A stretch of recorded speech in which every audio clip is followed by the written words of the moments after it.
Hello students, मेरा नाम मयंक त्रिवेदी है और आज हम लोग एक नया चैप्टर पढ़ने वाले हैं जिसका नाम है एटॉमिक फिजिक्स। जैसे कि आप जानते हैं कि मॉडर्न फिजिक्स में हमारे कौन कौन से चैप्टर आते हैं, dual nature, atomic physics, nuclear physics, और अगर आप चाहो तो इसमें जोड़ सकते हो सेमीकंडक्टर्स।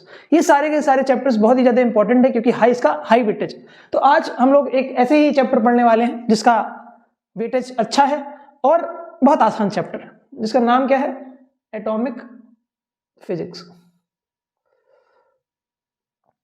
एटॉमिक फिजिक्स वाले चैप्टर में हम लोग को क्या क्या पढ़ना है, सबसे पहले ये देख लेते हैं। सबसे पहले हम लोगों को कुछ एटॉमिक मॉडल्स पढ़ने हैं। एटॉमिक मॉडल्स में बेसिकली 3 मॉडल्स पढ़ने हैं हम लोगों को। कौन कौन से? एक तो आपको पढ़ना है जे थॉमसन, फिर पढ़ना है आपको रदरफोर्ड मॉडल, उसके बाद आपको पढ़ना है बोहर्स मॉडल। पहले तो ये 3 मॉडल हम लोग समाप्त करेंगे। उसके बाद दूसरे नंबर पे जब एटॉमिक मॉडल हमारा खत्म हो जाएगा, एटॉमिक मॉडल खत्म होने के बाद हम लोग क्या पढ़ने वाले हैं? दूसरी चीज हम लोग पढ़ने वाले हैं line spectrum of hydrogen atom, और तीसरे नंबर पे पढ़ेंगे हम लोग एक्सरेज। ठीक है, इतनी चीज हम लोग इस चैप्टर में पढ़ने वाले हैं। एटॉमिक मॉडल्स पढ़ेंगे, पहले जे थॉमसन, रदरफोर्ड और बोर्स मॉडल, उसके बाद line spectrum of hydrogen atom, उसके बाद एक्सरेज। ये जो एटॉमिक मॉडल है बेसिकली बहुत सालों से एटम के जो ये एटम का स्ट्रक्चर है वो कैसा है, किस प्रकार का है, उस बारे में चर्चा हो रही है। तो यही कुछ लोग हैं जिन्होंने एटम के स्ट्रक्चर को बहुत ही अच्छे से एक्सप्लेन किया। पहले जे थॉमसन आए, उसके बाद रदरफोर्ड आए, उसके बाद बोर आए, उसके बाद भी कुछ लोग और आए, लेकिन वो हमारा पार्ट नहीं है। ठीक है, उसको हमको एटॉमिक फिजिक्स में नहीं पढ़ना है। ठीक है, हमें सिर्फ इतने 3 मॉडल से मतलब है, बाकी और किसी चीज से मतलब नहीं है। तो सबसे पहला टॉपिक आज हम लोग स्टार्ट करने जा रहे हैं एटॉमिक मॉडल। ठीक है, चलिए आज का जो टॉपिक है वो क्या है? Atomic model. Atomic models. सबसे पहले किसका मॉडल आया? J Thomson. जे थॉमसन का मॉडल आया है ना, जे थॉमसन मॉडल। इसके अकॉर्डिंग क्या था? जे थॉमसन ने कहा कि जो एटम का स्ट्रक्चर है वो कैसा है। उन्होंने कहा कि एटम एक पॉजिटिवली चार्ज स्फीयर है। एटम क्या है? एक पॉजिटिवली चार्ज स्फीयर है, एक पॉजिटिवली चार्ज स्फीयर है जिसमें इलेक्ट्रॉन एम्बेडेड है, जिसमें इलेक्ट्रॉन्स ऐसे ऐसे करके एम्बेडेड है, जस्ट लाइक प्लम पुडिंग और वाटरमेलन। ठीक है, ये आप लोग मॉडल बहुत बार पढ़ चुके होंगे। ठीक है, तो जे थॉमसन के अकॉर्डिंग क्या था? Atom is positively charge sphere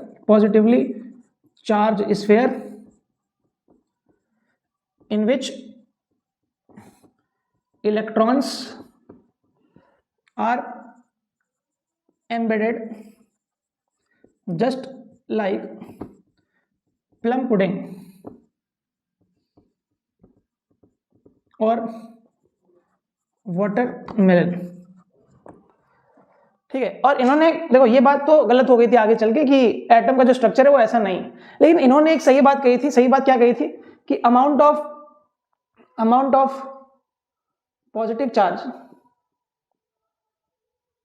is equal to amount of negative charge. इन्होंने खाली ये वाली जो बात थी ये सही बोली थी। ठीक है, जो कि अभी तक भी सही बात है। ठीक है, amount of positive charge is equal to amount of negative charge. ये सबसे इंपॉर्टेंट बात है जो जे थॉमसन ने कही थी, जो कि सही थी, 100% ट्रू थी। ठीक है, आगे तक ये बात चली। ठीक है, चलिए उसके बाद हम लोग अगले मॉडल की तरफ बढ़ लेते हैं।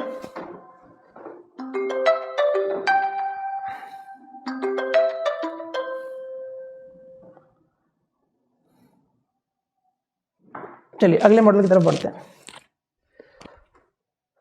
ये इसको नोट कर लीजिए, स्क्रीनशॉट ले लीजिए, जो भी आपको सही लग रहा है वैसा कर लीजिए। चलिए, ये तो हो गया हमारा जे थॉमसन के बाद। ठीक, अब क्या हुआ कि लेकिन ये जो मॉडल था उसमें एक ड्रॉबैक आ गया। ड्रॉबैक ये आ गया कि ये न्यूक्लियस की स्टेबिलिटी को नहीं बता पा रहा था, है ना। ड्रॉबैक क्या आया कि J Thomson model does not able to explain stability of atom। Okay तो स्टेबिलिटी ऑफ एटम को ये नहीं बता पाए। तो इनके ड्रॉबैक के बाद क्या हुआ कि रदरफोर्ड नाम के एक साइंटिस्ट थे जिन्होंने एक एक्सपेरिमेंट परफॉर्म किया जिसे हम लोग कहते हैं alpha particle scattering experiment. Scattering experiment अब इस एक्सपेरिमेंट के अकॉर्डिंग क्या था, इस एक्सपेरिमेंट के अकॉर्डिंग ये था कि इन्होंने क्या करा, सबसे पहले तो इन्होंने एक अल्फा पार्टिकल का सोर्स लिया, ठीक है, यहां पे एक अल्फा पार्टिकल का सोर्स लिया जहां से अल्फा पार्टिकल निकल सकते थे, ठीक है, ये क्या है, एक अल्फा पार्टिकल का सोर्स है, ठीक है, और जिससे क्या करा, बीम ऑफ अल्फा पार्टिकल्स निकाली जिनकी energy approximately 5.5 mega electron volt थी, ठीक है। फिर इससे क्या हुआ, इन्होंने क्या करा कि अल्फा पार्टिकल्स निकाले, ठीक है, अल्फा पार्टिकल्स निकाले। जब अल्फा पार्टिकल निकाले तो इन्होंने क्या किया, यहाँ पे एक गोल्ड की फॉइल लगा दी, है ना, क्या करा, एक गोल्ड की फॉइल लगा दी। अब ये गोल्ड की फॉइल लगा दी और इसके पीछे क्या करा, इन्होंने एक जिंक सल्फाइड की एक स्क्रीन लगाई, क्या करी, एक जिंक सल्फाइड की स्क्रीन लगाई, ठीक है, जिंक सल्फाइड की स्क्रीन लगाई, ठीक, और यहीं पे रोटेटेबल इससे वो भी लगाया डिटेक्टर, जिससे अल्फा पार्टिकल जो आ रहे हैं उसको डिटेक्ट कर पाए। अब होगा क्या, इन्होंने क्या देखा, रदरफोर्ड ने क्या देखा कि जब अल्फा पार्टिकल इसमें हम लोग भेज रहे हैं तो क्या हुआ, ज्यादातर अल्फा पार्टिकल्स इस गोल्ड फॉइल से क्या कर रहे थे, क्रॉस कर जा रहे थे, और यहाँ पे आपको एक फ्लोरेसेंस देखने को मिल रही थी। तो इसका मतलब क्या है कि ज्यादातर अल्फा पार्टिकल यहाँ से यहाँ क्रॉस कर जा रहे थे, है ना। उसके बाद कुछ ऐसे भी अल्फा पार्टिकल थे जो छोटे एंगल से डिफ्लेक्ट कर रहे थे, है ना, बहुत छोटे एंगल से डिफ्लेक्ट कर रहे थे, कुछ ऐसे भी अल्फा पार्टिकल थे, और कुछ ऐसे भी अल्फा पार्टिकल थे जो बड़े एंगल से डिफ्लेक्ट कर रहे थे, है ना, क्या कर रहे थे, बड़े एंगल से डिफ्लेक्ट कर रहे थे, है ना, और कुछ ऐसे भी अल्फा पार्टिकल थे जैसे जा रहे थे वैसे ही वापस आ जा रहे थे, जैसे जा रहे थे वैसे ही वापस आ जा रहे थे, है ना। तो इसके अकॉर्डिंग इन्होंने कुछ कंक्लूजन्स निकाले, है ना, मतलब जो भी एक्सपेरिमेंट इन्होंने परफॉर्म किया इससे कुछ कंक्लूजन मिला होगा। तो वो कंक्लूजन क्या था, अब जैसे कि आप देख रहे हो कि सारे के सारे ज्यादातर अल्फा पार्टिकल से क्रॉस हो जा रहे हैं, इसका मतलब क्रॉस कब होगी कोई चीज, जब जिस चीज से वो क्रॉस हो रही है उसमें खाली जगह, है ना, जैसे मान लीजिए कि जाम लगा है गाड़ी में, है ना, गाड़ियों का जाम लगा और एक गाड़ी आई, ठीक है, तो वो उसको क्रॉस नहीं कर पाएगी, है ना। अगर जाम नहीं लगा, खुली रोड है, बिल्कुल साफ रोड है, मतलब वहां पे कोई गाड़ियां नहीं खड़ी, तो आसानी से वो क्रॉस कर जाएगा। वैसे यहाँ पे हुआ कि जब बहुत सारे अल्फा पार्टिकल्स को क्रॉस कर रहे थे, इसका मतलब ज्यादातर जगह जो एटम की होती है वो कैसी होती है, खोखली होती है। ज्यादातर एटम की जो जगह होती है वो कैसी होती है, खोखली। ये बेसिकली एक थिन क्या है, गोल्ड फॉयल है, ये तो पता ही होगा आपको, थिन गोल्ड फॉयल, ठीक है। अब इन्होंने क्या कहा, पहले चीज ये कही, ज्यादातर अगर जा रहे हैं पास होके तो क्या हो रहा होगा कि ज्यादातर हिस्सा जो एटम का है वो खोखला है। उसके बाद लेकिन ये जो अल्फा पार्टिकल हैं, अल्फा पार्टिकल तो पॉजिटिवली चार्ज होता है। अब कुछ अल्फा पार्टिकल ऐसे भी है कि ये अपने पाथ से डेविएट कर रहे हैं, है ना, बहुत से ऐसे पार्टिकल्स हैं जो पाथ से डेविएट भी कर रहे हैं, है ना। तो इसका मतलब क्या है, हो ना हो कुछ ना कुछ पॉजिटिव चार्ज तो इसमें है ना, कुछ ना कुछ पॉजिटिव चार्ज तो इसमें है। लेकिन ये पॉजिटिव चार्ज सब जगह नहीं, है ना। इन्होंने कहा कि ये पॉजिटिव चार्ज सब जगह नहीं है। क्यों सब जगह नहीं है, क्योंकि अगर सब जगह पॉजिटिव चार्ज होता इस गोल्ड फॉइल के अंदर, मतलब इसके एटम के अंदर, एटम के स्ट्रक्चर के अंदर, तो क्या होता कि सब जगह से डिफ्लेक्शन आना चाहिए। लेकिन कुछ तो बहुत सारे अल्फा पार्टिकल ऐसे बिल्कुल सीधे सीधे निकल गए, और कुछ नहीं, बहुत सारे, है ना, मैक्सिमम नंबर ऑफ लगभग 99.8% अल्फा पार्टिकल ऐसे थे जैसे आए वैसे ही बिल्कुल सीधे चले गए, है ना। तो इसका मतलब वो जो पॉजिटिव चार्ज है वो बहुत छोटी सी जगह पे है, क्योंकि ज्यादातर अल्फा पार्टिकल तो जा रहे हैं वो तो बिल्कुल सीधे निकल जा रहे हैं, ठीक है। लेकिन कुछ अल्फा पार्टिकल डिफ्लेक्ट तो कर रहे हैं, इसका मतलब हो ना हो इसमें पॉजिटिव चार्ज है, लेकिन वो पॉजिटिव चार्ज पूरे में नहीं फैला। अगर पूरे में फैला होता तो सब में डिफ्लेक्शन आता, कुछ ना कुछ, है ना, सब में डेविएशन आता, है ना, तब तो सब में डेविएशन आता, है ना।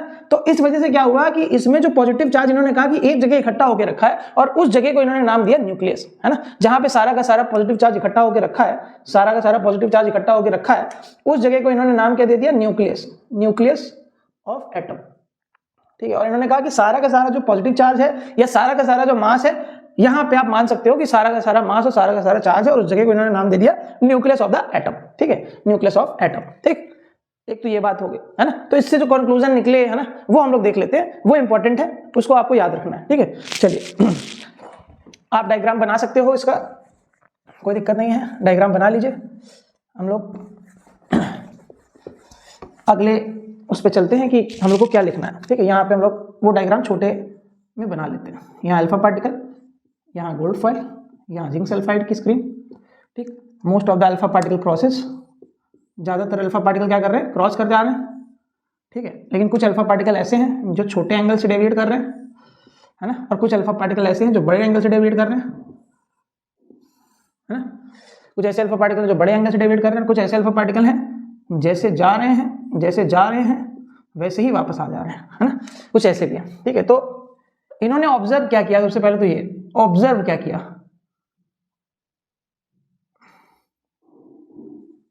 ठीक है, ऑब्जर्व क्या किया, सबसे पहली चीज इन्होंने क्या देखा कि most of the alpha particle crosses the gold foil approximately 99.86%। दूसरा ऑब्जर्वेशन ये था कि few alpha particles deviates from small angle, ठीक। एंड तीसरा कंक्लूजन ये देखा कि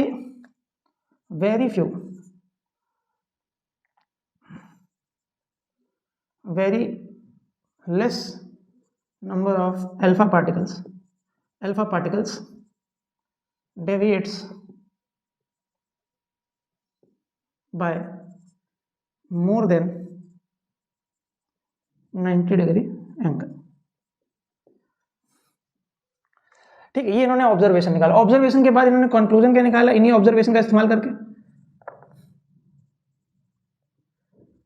कंक्लूजन क्या निकाला, कंक्लूजन ने ये निकाला कि पहला कंक्लूजन ये most of the atom is hollow. ठीक, दूसरा कंक्लूजन क्या निकाला कि there is a positive charge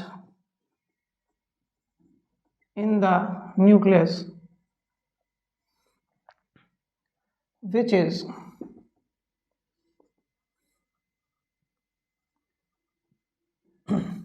collected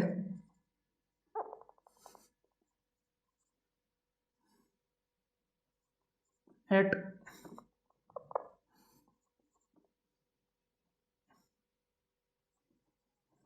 point inside atom.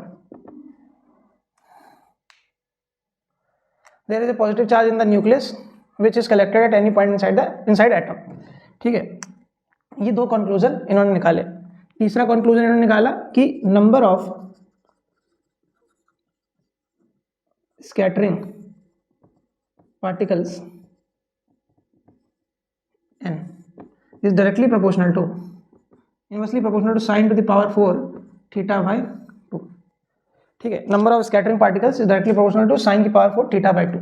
एक ये कंक्लूजन निकाला। ठीक है, ये हमारे ऑब्जर्वेशन थे, ये हमारे कंक्लूजन थे जो कि रदरफोर्ड के मॉडल से आए। ठीक है, अब उसके बाद जब ये आप नोट कर लेंगे, उसके बाद हम लोग आगे बढ़ते हैं। एक चीज बहुत इंपॉर्टेंट है, दो चीजें जिसको हम लोग को देखना जरूरी है। कौन कौन सी? अगली चीज है इंपैक्ट पैरामीटर।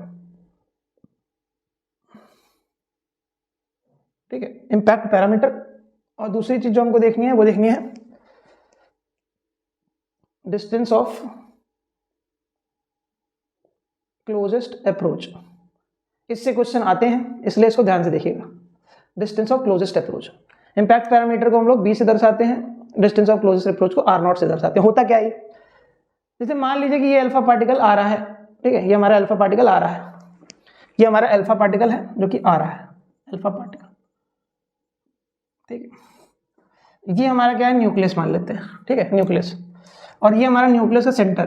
ठीक, तो अगर एक लाइन बनाए जो कि इस न्यूक्लियस के सेंटर से पास हो रही, ठीक है, एक लाइन कंसीडर करिए जो कि इस न्यूक्लियस के सेंटर से पास हो रही, तो अल्फा पार्टिकल का जो इनिशियल वेलोसिटी वेक्टर है उससे न्यूक्लियस की डिस्टेंस, है ना, मतलब कहाँ से, ये जो न्यूक्लियस की सेंटर है उससे जो लाइन पास हो रही है, ठीक है, एक तो ये, और अल्फा पार्टिकल का जो इनिशियल वेलोसिटी वेक्टर है उससे इस लाइन की परपेंडिकुलर डिस्टेंस जो होती है उसे कहते हैं इंपैक्ट पैरामीटर, है ना, उसे क्या कहते हैं, इंपैक्ट पैरामीटर। तो impact parameter is basically perpendicular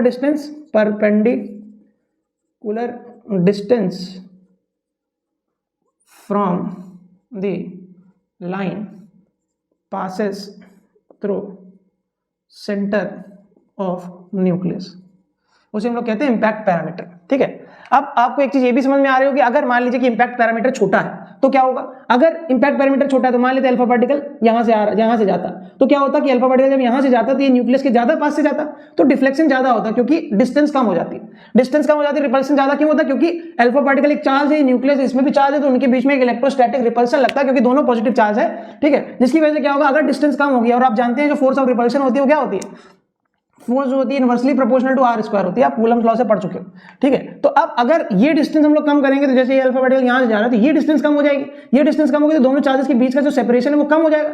अगर सेपरेशन कम हो जाएगा तो क्या हो जाएगा, फोर्स बढ़ जाएगी, है ना, तो ये ज्यादा डिफ्लेक्ट करेंगे, है ना, डेविएशन ज्यादा आएगा, है ना।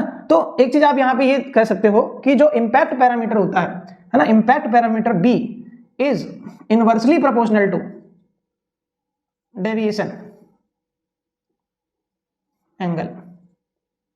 डेविएशन एंगल, इसको डेविएशन एंगल को थीटा मान लो। ठीक है, डेविएशन एंगल क्या मान लो, थीटा। ठीक है, और ये यहां से यहां गया और उसके बाद ये ऐसे डेविएट कर गया, तो ये वाला जो एंगल है इसे हम लोग क्या कहते हैं, डेविएशन एंगल थीटा। ठीक है, तो अब बेसिकली आपको ये याद रखना है कि जो डेविएशन एंगल है बी, ठीक है, वो क्या है, वो इनवर्सली प्रोपोर्शनल टू किसके है, थीटा के इनवर्सली प्रोपोर्शनल है। ठीक है, और एक चीज और आपको याद रखनी है, जो कि आपको थ्योरेटिकली याद रखनी है बस, क्योंकि न्यूमेरिकल में वो चीज पूछ लेता है कि जो इंपैक्ट पैरामीटर बी होता है ये directly proportional to cot theta by 2 के भी होता है। ठीक है, ये चीज भी आपको याद रखनी है, इससे क्वेश्चन बनते हैं, है ना, इससे क्वेश्चन बनते हैं कि जो इंपैक्ट पैरामीटर होता है, पहली बात तो डेविएशन एंगल के इनवर्सली प्रोपोर्शनल है, कि जितना बी कम होगा उतना ज्यादा डेविएशन आएगा। ठीक, और दूसरी बात आपको ये भी याद रखना है, b is directly proportional to cot theta by 2। Theta क्या है, डेविएशन एंगल, है ना, थीटा इज डेविएशन एंगल। ठीक है, थीटा यहाँ पे डेविएशन एंगल। ठीक है, एक तो ये बात हो गई इंपैक्ट पैरामीटर की। अब आते हैं डिस्टेंस ऑफ क्लोजेस्ट अप्रोच की बात करते हैं, डिस्टेंस ऑफ क्लोजेस्ट अप्रोच। देखिए ये क्या होता है, जैसे कि नाम से समझ में आ रहा है, डिस्टेंस ऑफ क्लोजेस्ट अप्रोच, नाम से क्या समझ में आ रहा है कि जैसे मान लीजिए ये हमारा अल्फा पार्टिकल है, अल्फा पार्टिकल, इसके पास इनिशियल वेलोसिटी v है, ये हमारा न्यूक्लियस है। ठीक है, ये हमारा न्यूक्लियस है। अब अल्फा पार्टिकल इधर जाएगा जाएगा जाएगा जाएगा, और एक पॉइंट पे ऐसा होगा कि ये जैसे जा रहा है तो इसके पास अभी क्या है, काइनेटिक एनर्जी, ये इसके पास जैसे जैसे जाएगा जो काइनेटिक एनर्जी है वो इलेक्ट्रोस्टैटिक पोटेंशियल एनर्जी में कन्वर्ट होने लगेगी, है ना, क्योंकि ये डिस्टेंस कम होती जाएगी, जैसे जैसे पास जाएगा वैसे वैसे क्या, ये डिस्टेंस कम होती जाएगी, तो इसकी पोटेंशियल एनर्जी बढ़ती जाएगी, इस सिस्टम की पोटेंशियल एनर्जी बढ़ती जाएगी, है ना, क्योंकि पोटेंशियल एनर्जी क्या होती है, पोटेंशियल एनर्जी होती है U is equal to K Q1 Q2 divide by R। अब अगर R की वैल्यू कम होने लगी तो पोटेंशियल एनर्जी बढ़ने लगी। अब ये पोटेंशियल एनर्जी आ कहां से रही होगी, इसकी काइनेटिक एनर्जी से, क्योंकि इसके पास कुछ वेलोसिटी है ना, तो kinetic energy basically potential energy में कन्वर्ट हो रही है जैसे जैसे ये आगे जा रहा हो। और एक पॉइंट ऐसा आएगा जब इसकी काइनेटिक एनर्जी और पोटेंशियल एनर्जी दोनों बराबर हो जाएंगी। ठीक है, जब बराबर हो जाएंगे तो क्या होगा, ये पार्टिकल रुक जाएगा, क्योंकि सारी की सारी काइनेटिक एनर्जी पोटेंशियल एनर्जी में बदल चुकी होगी, है ना, सारी की सारी काइनेटिक एनर्जी किसमें बदल चुकी होगी, पोटेंशियल एनर्जी में बदल चुकी होगी।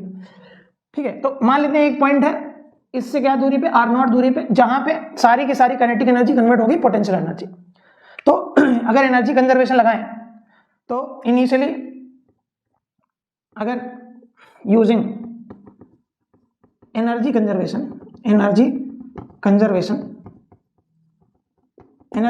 का इस्तेमाल करें तो अल्फा पार्टिकल के पास क्या थी, हाफ mv² शुरुआत में, और उसके पास तब कोई पोटेंशियल एनर्जी नहीं थी, मान लेते इन्फिनिटी से आ रहा है। ठीक है, अभी कहां पे है, r बराबर इन्फिनिटी पे पोटेंशियल एनर्जी 0 होती है, potential energy 0, kinetic energy half mv²। ठीक, उसके बाद इस पॉइंट पे आ गए तो यहाँ पे इसकी वेलोसिटी क्या हो गई, फाइनल, ये जो फाइनल वेलोसिटी हो गई वो 0 हो गई, तो काइनेटिक एनर्जी फाइनल वाली 0 हो गई, पोटेंशियल एनर्जी फाइनल वाली कुछ होगी। ठीक है, तो इज इक्वल टू क्या हो जाएगा, पोटेंशियल एनर्जी किसके बराबर होगी, इस पे चार्ज कितना है, 2e के बराबर होता है चार्ज, और ये क्या है, न्यूक्लियस में का एटॉमिक नंबर मान लेते हैं Z है। ठीक है, और e उस पे चार्ज है, मतलब मान लेते हैं एक प्रोटॉन का चार्ज e है, और क्या कहते हैं, जिस न्यूक्लियस है ना, न्यूक्लियस में क्या होता है, प्रोटॉन्स और न्यूट्रॉन्स होते हैं, न्यूट्रॉन्स में तो कोई चार्ज होता नहीं, तो उसकी वजह से कोई इलेक्ट्रोस्टैटिक रिपल्सन लगेगा नहीं, प्रोटॉन में चार्ज होता है, मान लेते हैं नंबर ऑफ प्रोटॉन कितने हैं, Z। ठीक है, तो एक प्रोटॉन पे चार्ज अगर e है तो Z इंटू e क्या हो जाएगा, total number of charge in protons. ठीक है, डिवाइड बाई R। ठीक है, R क्या है, R0। ठीक, तो यहां से देखिए अगर आप R0 की वैल्यू निकालेंगे तो R0 की वैल्यू आ जाएगी 2ZE² डिवाइड बाई 1/2 mv²। ठीक है, ये आ जाएगी। ठीक, ये हमारा क्या है, इंपैक्ट पैरामीटर का, सॉरी ये आया हमारा किसका formula, distance of closest approach. यहाँ पे R0 क्या है, डिस्टेंस ऑफ क्लोजेस्ट अप्रोच। ठीक है, अगर इसकी डेफिनेशन पूछे, डिस्टेंस ऑफ क्लोजेस्ट अप्रोच की डेफिनेशन क्या होगी कि the maximum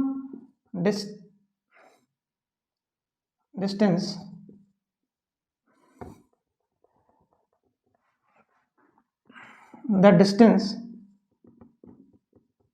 of alpha particle from the nucleus when all the kinetic energy of alpha particle converted to potential energy। ठीक है, ये क्या है, the distance of the alpha particle from the nucleus. ठीक है, when all the kinetic energy of alpha particle is converted into potential energy. ठीक है, ये चीज आपको याद रखनी है, इस चीज को आप नोट कर लीजिए। हम लोग आगे बढ़ते हैं अपने अगले टॉपिक पे। अभी तक कोई भी दिक्कत, कोई भी परेशानी अगर हो यूट्यूब में आपको, है ना, अभी तक जितने भी वीडियोस डाले हैं तो आप कमेंट कर सकते हैं, आप उसको देखिए। आई होप कि आपको वो अच्छे लगेंगे, क्योंकि मैंने काफ़ी अच्छा कंटेंट जो मैं बना सकता था आपके लिए, मैंने वो बनाने की कोशिश करी है। ठीक है, चलिए अब अगले मॉडल की तरफ चल रहे हैं हम लोग, रदरफोर्ड एटॉमिक मॉडल। अब रदरफोर्ड एटॉमिक मॉडल क्या है? रदरफोर्ड ने क्या कहा? रदरफोर्ड ने कहा कि electron revolves in different orbits and whole positive charge is concentrated at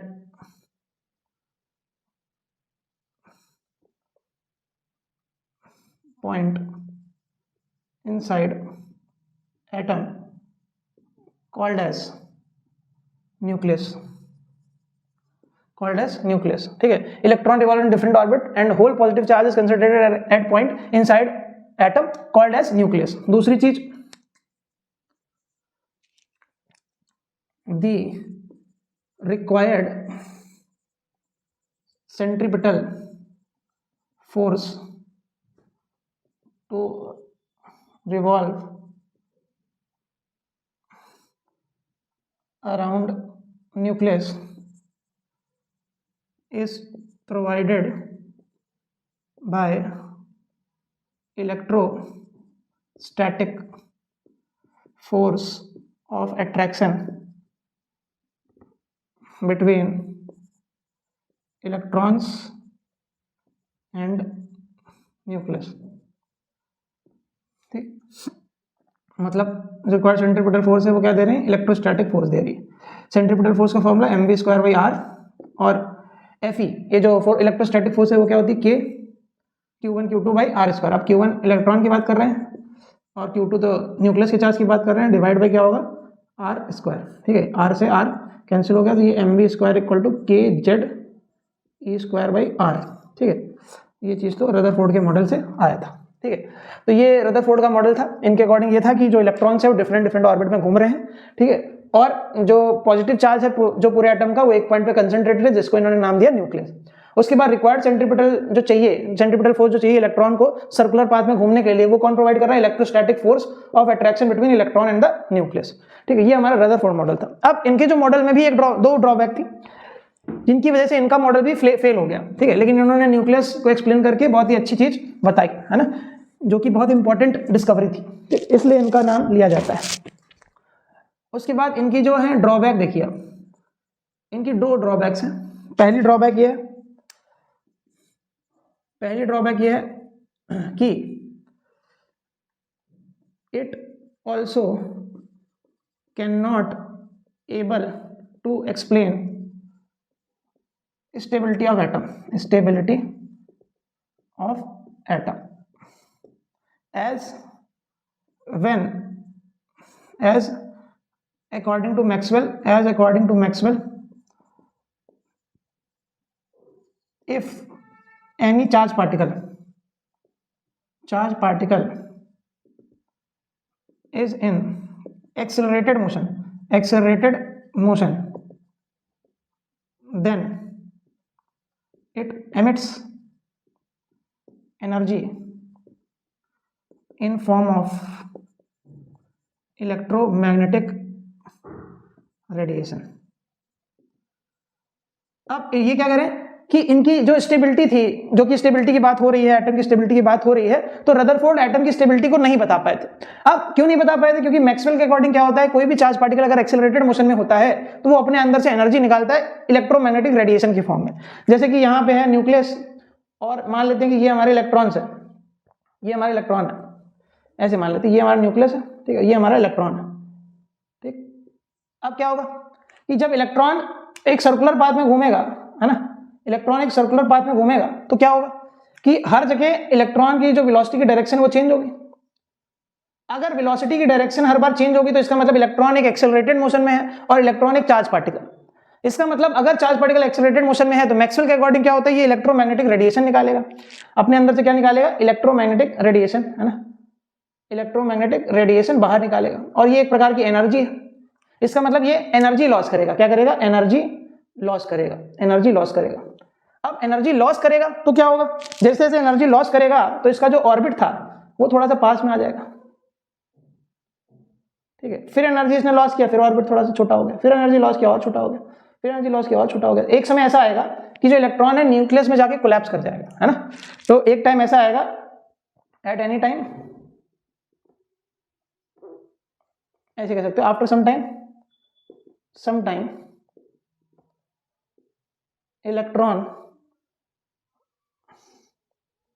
collapse in nucleus, ठीक है, ठीक है। लेकिन ऐसा नहीं होता है कि कुछ टाइम बाद इलेक्ट्रॉन उसमें कोलैप्स कर जाएगा न्यूक्लियस में, ऐसा नहीं होता है, ठीक है। तो इस वजह से पहली चीज तो फेल हो गई, ठीक। दूसरी चीज क्या हुआ कि according to him spectrum of hydrogen atom is continuous,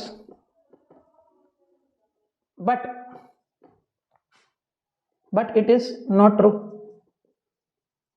as hydrogen spectrum is line spectrum, ठीक है। तो ये बात सही नहीं थी, क्योंकि हाइड्रोजन स्पेक्ट्रम क्या होता है? लाइन स्पेक्ट्रम होता है। कॉन्टिन्यूअस स्पेक्ट्रम का मतलब हर पॉसिबल एनर्जी और हर पॉसिबल वेवलेंथ मिले, है ना, उसे कहते हैं कॉन्टिन्यूअस स्पेक्ट्रम, है ना। कि मतलब जैसे मान लेते हैं कि एक रेंज बनाई तो यहां से यहां तक हर पॉसिबल वैल्यूज मिले, ठीक। जैसे मान लेते हैं एनर्जी 0 से लेके 100, ठीक है, तो इसके बीच में कुछ छूटना नहीं चाहिए, सारी वैल्यूज आनी चाहिए, है ना। ये कॉन्टिन्यूअस स्पेक्ट्रम है ना, सारी वैल्यू आनी चाहिए, कोई भी बीच में वैल्यू छूटनी नहीं चाहिए। This is called continuous spectrum, है ना, जिसमें सारी वेवलेंथ की लाइट हमको मिले। जी, अगर 0 से 100 इसकी रेंज है, ठीक है, तो सारी वेवलेंथ मिले 0 से लेके 100 तक, ठीक है। उसके बाद लाइन स्पेक्ट्रम का मतलब क्या है कि कुछ ही इस लाइन, मतलब कुछ ही एनर्जी मिले हमको, मतलब एक पर्टिकुलर स्पेसिफिक वैल्यूज मिले एनर्जी की। जैसे यहाँ पे ये मिल रही है, ये मिल रही है, ये मिल रही है, ये मिल रही है, और कुछ नहीं मिल रहा है। 0 से 100 के बीच में कुछ ही वैल्यूज एनर्जी की मिल रही हैं, तो तब हम लोग कहते हैं, उसे कहते हैं लाइन स्पेक्ट्रम। तो हाइड्रोजन का जब स्पेक्ट्रम देखा गया तो वो लाइन स्पेक्ट्रम आ रहा था, ना कि कॉन्टिन्यूअस स्पेक्ट्रम, है ना, ना कि कॉन्टिन्यूअस स्पेक्ट्रम, ठीक है। ये चीज हमारे रदरफोर्ड की ड्रॉबैक थी। अब जब रदरफोर्ड का ड्रॉबैक आ गया तो क्या हुआ, अगला मॉडल आया जिसे हम कहते हैं बोहर मॉडल, है ना, जिसे हम लोग क्या कहते हैं, बोहर्स मॉडल, ठीक है। तो इसके बाद है बोहर्स मॉडल। ये तो हमारा हो गया, इसको मिटा देते हैं। अब अगले इंसान आए जिनका नाम क्या है, बोहर, ठीक है, बोहर एटॉमिक मॉडल। इन्होंने एटम की स्टडी करी और इन्होंने 3 पोस्टुलेट्स दिए, है ना। तो हम लोग लिखेंगे पहले तो 3 पोस्टुलेट्स ऑफ बोहर मॉडल। सबसे पहला पोस्टुलेट क्या था कि electron revolves in certain stationary orbits which have fixed energy level,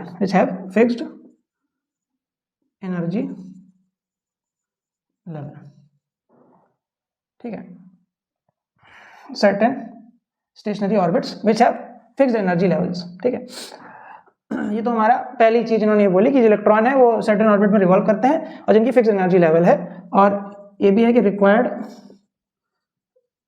centripetal force is provided by electrostatic force of attraction। ये तो हमारा पहला पोस्टुलेट। दूसरा पोस्टुलेट जो बहुत ज़्यादा इंपॉर्टेंट है कि the angular momentum of electron must be integral multiple of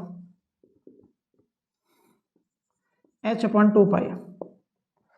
मतलब angular momentum L is equal to mv r भी कहते हैं इसको, ये बराबर किसके होगा, NH/2 पाई के बराबर। ठीक है, ये हमारा बोर का सेकंड पोस्टुलेट। ठीक है, तीसरा postulate, electrons do not emits energy while revolving around nucleus, but when electron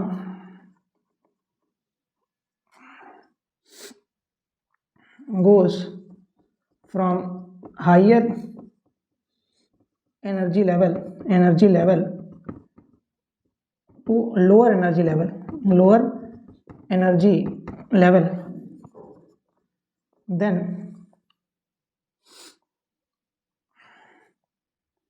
it emits energy and that energy is equal to the energy difference between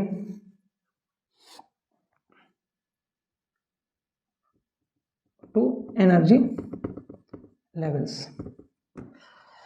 ठीक है, पहला क्या है, इलेक्ट्रॉन स्टेशनरी ऑर्बिट में घूमेगा जिसकी फिक्स्ड एनर्जी लेवल्स हैं, centripetal force electrostatic force of attraction देगी। दूसरा ये एंगुलर मोमेंटम जो इलेक्ट्रॉन का होगा वो मस्ट होना चाहिए कि h/2 पाई का इंटीग्रल मल्टीपल हो, है ना, जहां पे n की वैल्यू यहाँ पे क्या हो सकती है, n की वैल्यू कोई भी इंटीजर 1 2 3 अप टू कुछ भी हो सकती है। ठीक है, उसके बाद electron do not emit energy while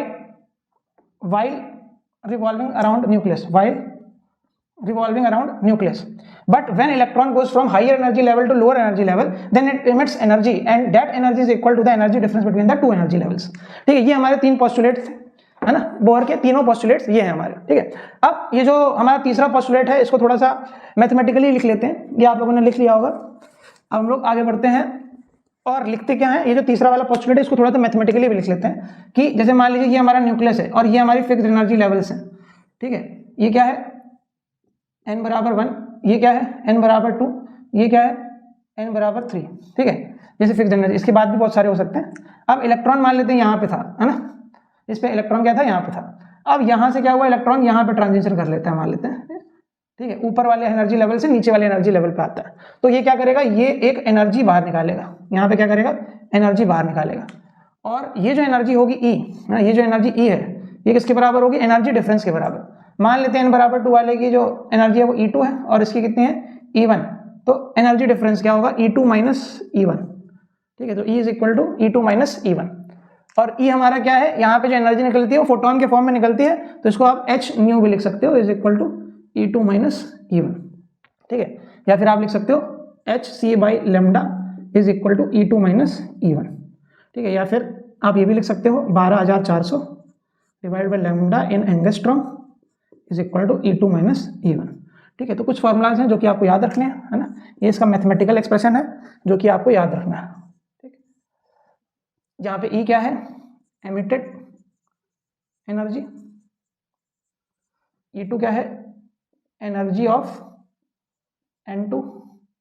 ठीक है, ये क्या है, एनर्जी ऑफ N1। ठीक है, तो ये चीज हमको याद रखनी है, तीनों पोस्टुलेट्स हमको याद रखने हैं। अब इन तीनों पोस्टुलेट का इस्तेमाल करके बोहर ने क्या करा कि कुछ चीजें निकाली। क्या क्या चीजें निकाली, जैसे कि बोहर ने निकाली सबसे पहली चीज वेलोसिटी, दूसरी चीज निकाली रेडियस, तीसरी चीज निकाली इन्होंने एनर्जी, ठीक है। टाइम पीरियड भी आप निकाल सकते हो, टाइम पीरियड के साथ साथ फ्रीक्वेंसी भी निकाल सकते हो, ठीक है। और आप मैग्नेटिक फील्ड की भी बात कर सकते हो, इसकी मैग्नेटिक फील्ड की भी बात कर सकते हो, ठीक है। Velocity, radius, energy, time period, frequency, magnetic field, इतनी चीजें बोहर ने निकाली, ठीक है। अब ये जो चीजें निकाली हैं इस टॉपिक को हम लोग कल पढ़ेंगे, ठीक है। और इसके साथ हम लोग स्पेक्ट्रम, जो हाइड्रोजन स्पेक्ट्रम है उसको भी पढ़ेंगे, ठीक है। तो चैप्टर का इंपॉर्टेंट हिस्सा फिर वो खत्म हो जाएगा, ठीक है। आज हम लोग यहीं पे रखते हैं, ठीक है। कल हम लोग पढ़ेंगे ये सारी की चीजें, है ना। टुमारोज क्लास टॉपिक्स, ठीक है। तो अभी के लिए थैंक यू। आपको कोई भी प्रॉब्लम आती है तो आप कमेंट बॉक्स में कमेंट कर सकते हो। हिंदी मीडियम वाले बच्चों के लिए मैंने नोट्स प्रोवाइड कर दिए हैं डुअल नेचर के अपने पिछले वीडियो में, तो उसमें आपको एक लिंक मिलेगी डिस्क्रिप्शन बॉक्स में, उस पर जाके उससे डाउनलोड कर सकते हो। बहुत अच्छे नोट्स हैं, जो भी मैंने क्लास में पढ़ाया हुआ है वही नोट्स हैं, ठीक है। तो उसको आप अच्छे से देख सकते हो, ठीक है। Thank you so much. आज के लिए हम लोग कल मिलते हैं, थैंक यू।